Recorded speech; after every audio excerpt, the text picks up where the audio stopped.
నమస్కారం NSTV news కి స్వాగతం. నా పేరు సంధ్య.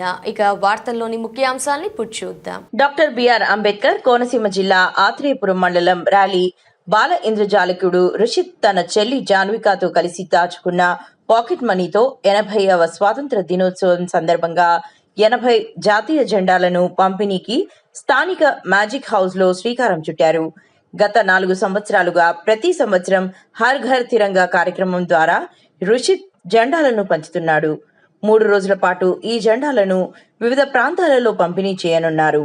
ముందుగా స్వచ్ఛంద సంస్థ ప్రతినిధులకు, వృద్ధులకు వందే మాతరం నినాదంతో పంపిణీ చేశాడు.